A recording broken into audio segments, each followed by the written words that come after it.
예, 불편과 고난에도 뜻이 있나요? 불편과 고난에도 뜻이 있나요? 라는 제목으로 하나님 말씀 증거하도록 하겠습니다. 금년도 우리 고난 주간은 일본 선교와 함께 이루어지게 됩니다. 그래서 선교를 위해서 중보 기도도 하면서 또 고난도 묵상하고 하나님께서 우리에게 주시는 뜻과 의미가 무엇인지를 깨닫는 시간이 되었으면 좋겠습니다. 우리가 다 각자 사명이 있지 않습니까? 뭐 선교를 놓고 본다면 선교의 지침이 있고 또 주어진 과제를 수행할 수 있는 그런 순종이 꼭 필요하다는 것입니다. 그런데 하나님 말씀대로 순종하다 보면 우리가 거룩이라는 것이 하나님의 말씀이라는 밑그림을 가지고 순종하는 과정 가운데서 나타나는 결과들, 그런 것이 거룩이라고 그랬죠. 완전함. 그러니까 순종을 해야지 이게 거룩함이 이루어지는 거 아닙니까? 근데 이 순종하는 과정 가운데 반드시 벌어지는 일이 좀 약한 의미로 제가 얘기해서 불편함이 있어요. 불편함이 있고 고난이 있고. 뭐 당장 어제 제가 일본 선교 사진 한 장 올려놓고 보면은 남자들 자는 데가 그냥 교회 본당 바닥에 그냥 뭐 담요 하나 깔아놓고 자는 거거든요. 그러니까 불편하죠. 뭐 이렇게 고난이라고 말하기 좀 그렇고 그냥 불편하죠. 그러니까 무슨 일을 할 때 불편함이 있다라는 것입니다. 고난도 당하고 불편함도 있고. 그 인생은 고난 피할 수 없잖아요. 뭐 자기 자신의 일을 위해서 산다고 해도 고난은 옵니다. 그러니까 두 가지 고난이 있거든요. 주를 위해서 당하는 고난이 있고 그냥 살다가 당하는 고난이 있고. 근데 참 묘한 게 뭐냐면 고난 총량 불변의 법칙인 것 같아요. 고난은 뭐 있는 사람이나 없는 사람이나 다 똑같습니다. 한꺼풀만 들고 벗기고 들어가면요 다 고난 있어요.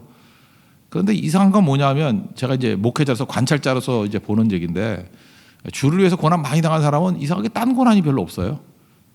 그래서 어떻게 보면 자랑스러운 고난인 것 같고 평생 고난 피해 다니는 사람이죠. 어떻게 하면 그냥 편안하게 살까 뭐 이런 사람들 보면은 그 보통 사람 경험도 못했던 뭐 이상한 해석도 안 되는 고난들이 또 되게 많더라고요. 그래서 이 인생은 고난을 이렇게 스스로 받아들이는 인생, 주를 위해서 고난하는 고난의 장소로 나아가는 그게 필요하다고 우리에게 이제 초청하고 있습니다. 그래서 그리스도와 함께 고난당하는 것은 즐거운 일이고 영광스러운 일이다. 한번 우리 단순하게 다윗을 본다 그러면 다윗이 골리앗 앞에 섰습니다. 골리앗 고난이죠. 죽을 수 있는 거 아닙니까? 큰 고난 아닙니까?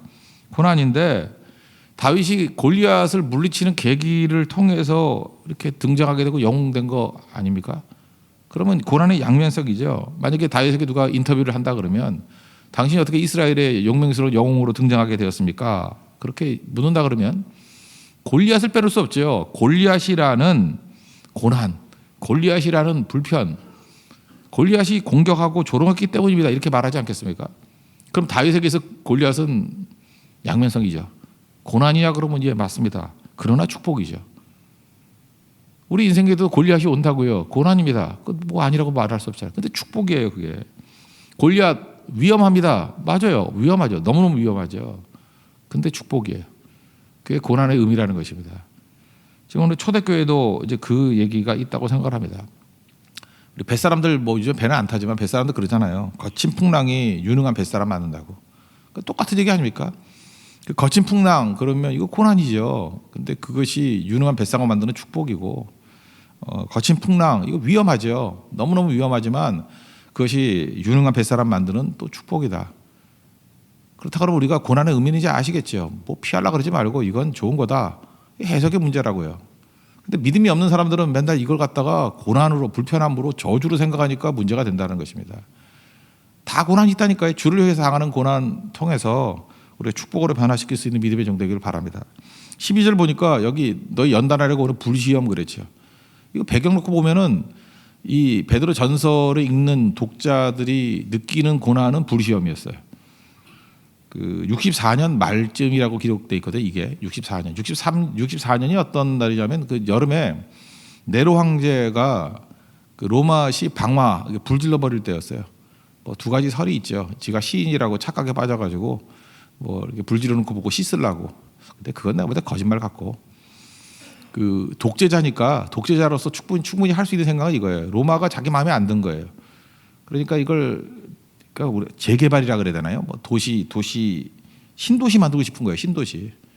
로마가 되게 잘 정돈되어 있는 도시인데 산이니까 아무래도 자연스럽게 형성된 게 있을 거 아니에요. 그러니까 계획 도시를 만들고 싶은 거예요. 그러면 요즘 같으면 뭐 딴 데 가가지고 계획도시 만들면 되는데 그때는 그런 발상을 못 했는가 봐요. 로마라고 생각이 되니까. 그러니까 간단히 생각한 게 불 지르고 다시 지으면 된다. 돈은 충분히 있으니까. 근데 생각보다 불 질러 놓고 보니까 이제 이게 감당이 안 되는 거예요. 민심이 폭발하려고 그러고. 그래서 정치가들이 하는 일들이 뭡니까? 이럴 때 희생양 만드는 거죠. 그 크리스찬들이 불 질렀다. 이렇게 소문을 내고 실제로 크리스찬들을 잡아다가 장대 꼭대기에 올려놓고 거기다가 기름을 계속 부었대요. 그냥 완전 몸을 절인 거죠. 그래놓고 불 지른 거예요. 그걸 꽂아놓고. 인간 횃불이죠. 그러니까 그런 거를 뭐 모두 당하지는 않았다 할지라도 몇 사람 봤다 그러면 그 공포감이 있지 않겠습니까? 그런 의미에서 이 사도 베드로가 말하는 불시험은 진짜 불시험이에요. 너희들에게 임한 불시험 있다라는 거예요. 근데 이상하게 여기지 말라는 거예요. 뭐 이상하게 이거보다 더한 것도 있는데 하면서 지금 말씀을 하고 있는 것입니다. 고난이 우리에게 축복이 되는 이유가 뭐냐? 뭐 이런 거 설명하는 거예요. 오늘 본문 말씀을 통해서 세 가지로 정리를 하겠는데, 첫째, 주와 함께 고난에 동참하는 것이기 때문에 부끄러워하지 말라는 얘기가 계속 나와요. 자랑스럽게 여기라. 주를 위해서 당하는 고난은 자랑스러운 것이다. 어찌 보면은 이렇게 뭐 바닥에서 이렇게 자고 있는 거, 추위 속에서 이렇게 남자 자고 있는 거, 그러면 불편하죠.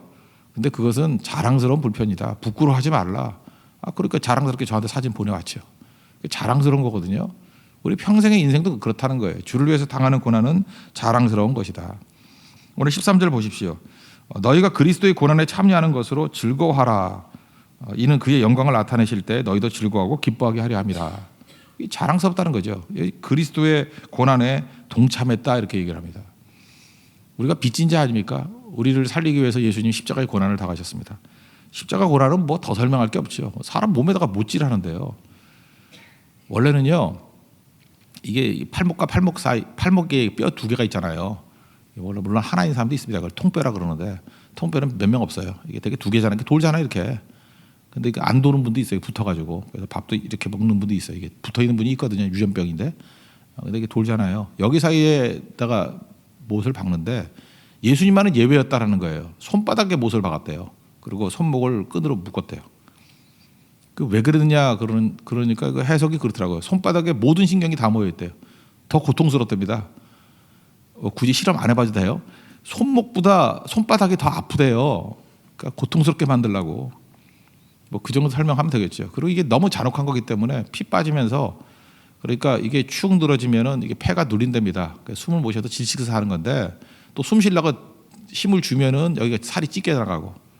그러니까 이래도 고통 저래도 고통.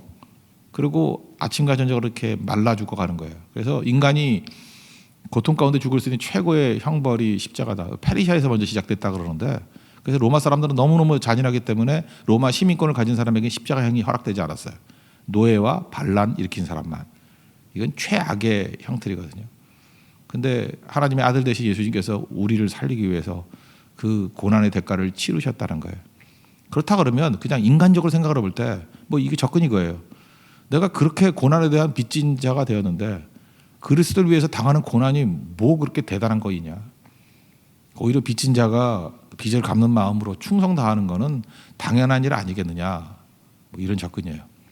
우리도 마찬가지. 십자가의 은혜를 진짜 깊이 깨닫는다 그러면 내게 주신 은혜의 뭐 100만 분의 1이라도 갚는다 그러면 고난에 동참하는 거죠. 그게 꼭 있어야 된다는 것입니다. 우리 교회 성도들은요, 찌질하게 맨날 앉아가지고 무슨 뭐 고난당한 얘기, 뭐 억울한 얘기 이런 얘기 좀 그만했으면 좋겠어요. 옛날에 선교사님들끼리 모임이 있었어요. 그러니까 외국인 하나도 없습니다. 100% 선교사님 모임이에요. 선교사님들이 한 3, 40분이 모여가지고 얘기를 하는데 한 분 선교사님이 나오셔서 이렇게 말씀하셨대요. 선교사님들은 원래 이게 펀드레이징도 좀 해야 되니까 이렇게 헌금도 모아가고 뭐 사역도 해야 되니까 강대상에 올라오면 되게 죽는 소리 많이 하잖아요. 이제 죽는 소리 되게 잘하면 또 헌금 무지하게 걷어가잖아요. 나쁘다는 뜻 아니에요. 그렇게 사역이 또 되는 거죠. 우리는 또 감동받았고 은혜 받았다 그러고 이제 그런 패턴인데 그 선교사님이 좀 약간 쿨하신 분인 것 같아요. 딱 올라오더니만 우리 다 선교사들 아니냐고. 여기서 3박 4일 동안에 우리가 집회 갖고 기도할 때 서로 간에 대화 나눌 때 고생한 얘기 절대 하지 말자고. 예수님 위해서 우리가 뭐 이렇게 대단한 거 한 거냐고. 그 비유해 보면 그 당연한 거 아니냐고. 근데 우리가 주를 위해서 평생을 바쳤다는 선교사들인데 우리 모여서 고생한 얘기 이제 그만하자고. 주께서 주신 기쁨과 사역의 열매와 다짐 이런 거 나누고 가자고. 그때 그 모임이 완전히 바뀌어버렸대요. 우리 성도들도 마찬가지입니다. 교회 와가지고 물론 뭐 연약한 사람들 자기 약함 토로하라고요. 그건 나쁘다는 얘기는 아닌데, 근데 새벽기도 이렇게 나올 정도면 좀 성숙한 분들 아닙니까? 다 있어요. 억울함이 왜 없겠어요? 억울함이 있고요. 힘든 거 왜 없겠어요? 힘든 거 있고. 생각해보세요. 저 담임 목사가 맨날 올라와가지고 뭐 이게 힘들어요. 이게 억울해요. 뭐 이런 거 계속하면 듣기 좋겠어요? 그 집에 가서 그러죠. 오늘도 담임 목사가 이게 징징대대. 그죠? 고난이 없는 게 아니에요. 다 있는데 징징대는 신앙생활 그만하자고요. 징징대는 거. 있는데 그 예수님하고 비교해 보세요. 뭐 이렇게 징징댈 게 있어요? 그 망가진 은혜를 받았는데 아무것도 아니죠. 그래서 말 안 하는 거예요. 뭐 모든 게 평탄해서 말 안 하는 게 아니라 징징대면서 사역하고 싶진 않아요. 힘들면 그냥 뚫고 나가면 되는 거죠. 어려우면 주님 앞에 기도하고 나가면 되는 거지. 그죠? 다윗도요 사람 앞에서 징징대지 않았어요. 하나님 앞에 쏟아부은 거지. 그리고 당당하게 나가잖아요. 왜? 우리 받은 바 은혜가 크기 때문에. 이건 부끄러운 일이 아니에요. 주를 위해서 자랑스럽게 예수 그리스도의 고난에 동참할 수 있는 우리 믿음의 종 되기를 바랍니다. 또 한 가지 두 번째는 고난이 좋은 게 뭐냐면 이 고난에 우리가 자발적으로 이렇게 나아가잖아요. 그러면은 강력한 하나님의 임재를 체험할 수 있다는 것입니다. 그러니까 우리 예배도 하나님 임재 체험이 되게 중요한 거 아니에요. 근데 예배도 예배지만 고난의 현장에 나가면 주님의 임재를 강력하게 체험할 수 있다는 거예요. 14절 보니까 그리스도의 이름으로 치욕을 당하면 복 있는 자로다. 이유가 뭐냐? 영광의 영, 이게 쉐키나거든요. 쉐키나 구름이라죠. 구약에 이렇게 임했다. 영광의 영, 곧 하나님의 영이 너희 위에 계심이라. 생각해 보세요. 하나님께서도 고난 당하고 주를 위해서 헌신하는 사람에게 더 강력하게 임하겠죠. 뭐 상식적인 거 아니에요? 맨날 그 놀고 니나노 하는 애들보다는 충성 다하고 이런 사람에게 더 함께 하겠죠. 그러면서 맨날 뭐 놀고 먹고 편하게 지내고 하면서 맨날 주의 능력이 임하기를 원하는데 양심을 가져봐. 양심을. 거기에 주의 능력이 강하게 임하면은 그렇게 여러분들이 좋아하는 공평에 맞지 않잖아요. 우리 그렇게 공평한 거 좋아하잖아. 그게 공평해요? 저 공평하다고 생각한다 그러면 주를 위해서 충성하는 현장에 주의 능력이 임해야죠. 똑같은 지원도 어디에 지원을 해줘야 돼? 현장에 나서 싸우는 사람에게 지원을 해줘야지. 군대에서도 현장에 있는 군인에게 병참이 지원돼야지 뒤에서 놀고 있는 군인들에게 지원한다 그러면 그거 당나라 군대죠. 망할 군대죠. 그렇게 하면 우리가 비난하지 않습니까? 우리도 마찬가지죠. 하나님의 병참 지원을 받고 임재의 체험을 한다 그러면 최전선에 나가야 된다는 것입니다. 이게 중요한 거죠. 하나님께서 그런 자들에게 충만한 은혜 주신다는 거예요. 성경을 보면요, 이제 몇 군데 없는데 예수님 세례 받으실 때 뭐 이때 그렇고 삼위 하나님이 동시에 나타나실 때가 많지 않아요. 그런데 스데반이 순교할 때 사도행전 7장 55절 보면 삼위 하나님이 다 나타나셨어. 그대로 읽어드릴게요. 스데반이 성령 충만하여, 성령 충만하니까 성령이 계신 거죠. 하늘을 우러 주목하여 하나님의 영광과, 이때 하나님 나타나, 성부 하나님 나타나는 거죠. 그 다음에 예수님께서 보좌 우편에 서신 것을 봤대요. 그러니까 성자 예수님도 계신 거죠. 동시에 성부, 성자, 성령이 다 임재해가지고 그게 강력하게 함께했던 장면. 이게 예수님 세례 받을 때가 여기 있다니까요. 근데 이때가 언제예요? 주를 위해서 고난 당할 때. 그러니까 삼위 하나님이 나와 함께해 주시고 영광 가운데 임재해 주세요. 임재라는 찬양 100번 부르는 것보다 고난 현장에 나갈 때 훨씬 더 강한 거예요. 근데 우리는 불편함도 이제 감수 못해가지고 약간 피하려고 그러잖아요. 그럼 부끄러움 당해요. 이 고난 중간에 그걸 깨달아야 된다고. 부끄러움이 아니라 영광스러운 신앙이 되기 위해서는 주님의 강력한 임재가 있기 위해서는 현장에 나아가는 모습이 있어야 된다는 것입니다. 우리도 자녀 키울 때 그러지 않습니까? 뭐 아프고 힘들고 할 때 부모가 곁에서 케어해주고 뭐 이렇게 도와주고 안아주고 그러는 거 아니에요? 근데 그것도 뭐 가정에 무슨 사명을 위해서 뛴다 그러면 더 가슴이 애틋하지 않겠습니까? 그렇다면 그 영광스러운 자녀의 모습으로 가야겠죠. 고난 없는 인생 하나도 없거든요. 다 고난이 있으니까 그 길을 나가서 승리할 수 있는 하나님의 종 되기를 바랍니다.